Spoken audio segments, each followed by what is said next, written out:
The Forgotten Genocide, the Holocaust of Africa.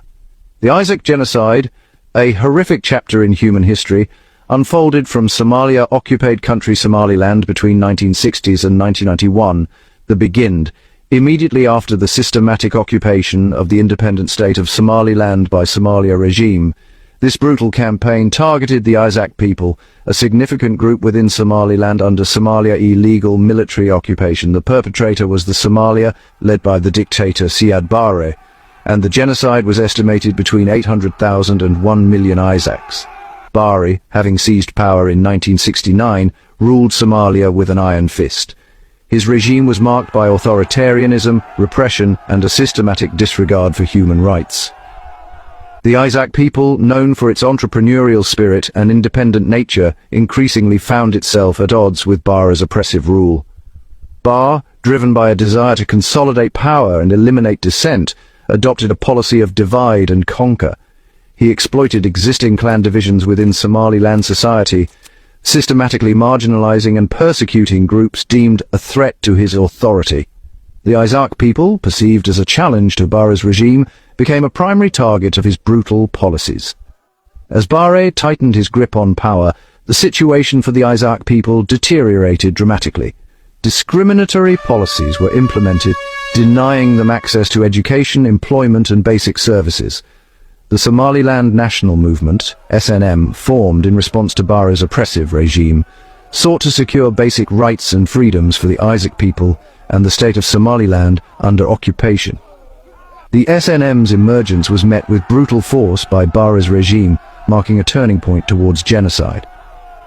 What began as targeted discrimination escalated into a full-fledged campaign of violence and extermination against the ISAAQ people, which is the 80% of Somaliland population. The world largely stood silent as the situation in Somaliland, the occupied nations, spiraled into a horrific genocide. The only state that spoke for the people of ISAAQ was the State of Israel. The document number A45264, S21283, 2nd May 1990, was officially submitted by the State of Israel to the United Nations.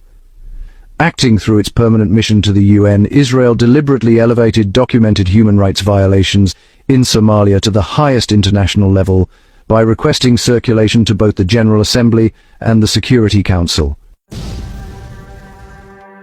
Between 1987 and 1989, the Somalia government, under Barre's command, unleashed a wave of unimaginable violence against the ISAAQ people.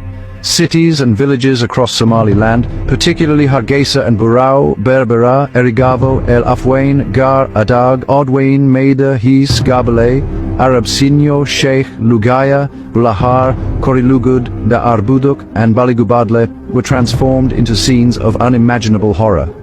As documented by the United Nations Genocide Commission, up to 250 mass graves were confirmed. Hargeisa, once a vibrant commercial hub, was systematically destroyed, earning the grim moniker, the Dresden of Africa.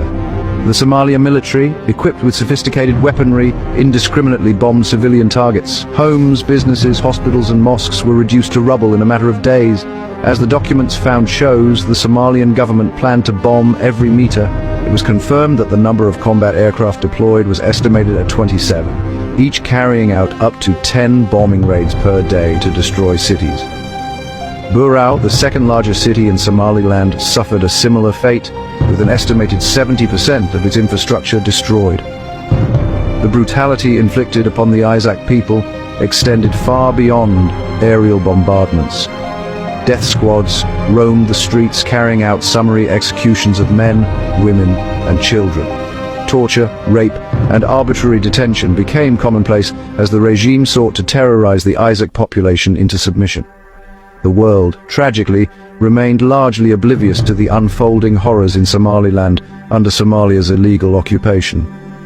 The international community, preoccupied with the Cold War and other global crises, failed to grasp the scale and severity of the genocide. The ISAAQ genocide, despite its horrific scale, remains largely absent from mainstream historical narratives. Several factors contribute to this lack of awareness and recognition. Firstly, the Cold War, with its geopolitical complexities, often overshadowed other conflicts and humanitarian crises. Somalia, a pawn in the Cold War chessboard, found itself caught between the competing interests of the United States and the Soviet Union. This geopolitical context often overshadowed the plight of the Somaliland people, including the ISAAQ genocide.